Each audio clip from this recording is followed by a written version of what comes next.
Greetings and welcome. Before December 21st, 2018, not a lot of persons were following politics in Guyana as they are now. That Jaglio and Charandas really hyped up politics, and a lot of lessons were learned throughout the drama of the no confidence motion and the litigation process that followed it. In this video, I will do a quick recap of the political circumstances that polarized Guyanese who support the APNU-AFC coalition and the PPPC supporters. I will also tell you who I believe will win the 2020 elections in Guyana and why. Stay tuned.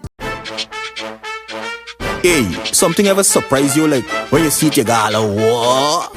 Before we get started, I know some of you are forgetful, so please do me a favor and give this video a like right now. And if you're new to this channel, go ahead and press that red and white subscribe button and turn on post notifications so you can get updates when we post new videos.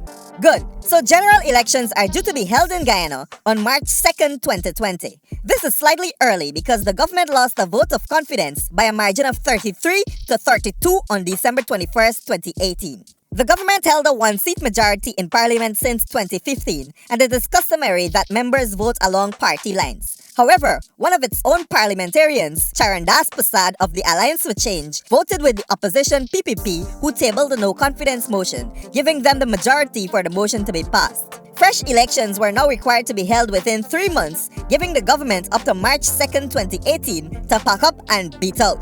The events that followed this no-confidence vote started to chip away at the integrity of the government, and everyone could see it except them. It started with Attorney General Basil Williams filing a court case to challenge the passage of the motion. He argued that the no-confidence motion was invalid as an absolute majority of a 65-member parliament would constitute 34 votes rather than the 33 which the motion received. He also argued that Charandas, whose vote decided the motion in the opposition's favor, was ineligible to be an MP as he holds dual Guyanese Canadian citizenship, which is not permitted under the Constitution. On January 31st, 2019, Acting Chief Justice Roxanne George Wilshire ruled that although Charandas was ineligible to sit in Parliament, the motion was nonetheless validly passed, according to Article 165 of the Constitution, and that President Granger and his cabinet should have resigned in its aftermath to allow for early elections. The Attorney General rejected the Acting Chief Justice's ruling and stated that he would appeal it in the Court of Appeal. On March 22, 2019, the Court of Appeal overturned the Acting Chief Justice's ruling,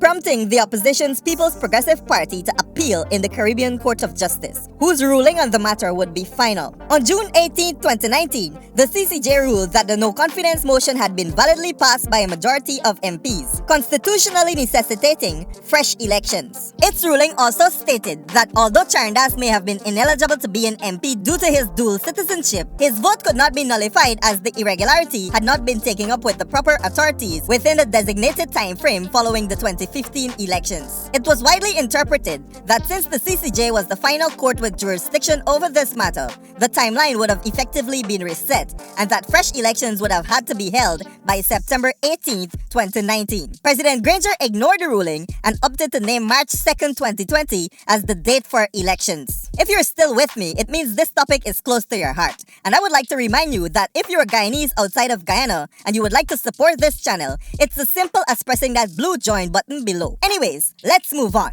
There are many new political parties that have entered the race for the 2020 elections, and I'm very happy that they did. I believe we should consider giving these small parties our votes. Listen to their proposed policies and ideas and decide which one of them you will support. I can confidently tell you that none of them will win the 2020 elections, and they know this as well. But if they capture seats in parliament, the people of Guyana will benefit from true democracy. I will remind you what the Charandas drama brought to light. He was a member of parliament and was supposed to be representing the interests of the people. But up until the no-confidence vote, he was required to vote along party lines. Not by the laws of Guyana, but by the laws of his party. The rules of the party mean, if you vote your conscience, you are kicked out. If we have representatives in parliament that are not bound by rules like this, it means that we can see progress overall. It does not matter who holds executive power because the executive is supposed to be executing the will of parliament. Don't let anyone tell you who to vote for in 2020.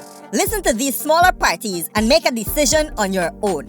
My prediction is that the PPP will win the next elections because they have a strong support base. The coalition is not as strong as it was in 2015, and their integrity has been tarnished by their actions following the no-confidence vote, among other things. The PPP represents about half the country, and multiple parties had to coalesce in order to defeat them in the last elections. But now the coalition lost the support and confidence of many sensible Guyanese. This is my opinion, and you're welcome to share yours in the comments. My name is Mudwata. Boom out! Hold up.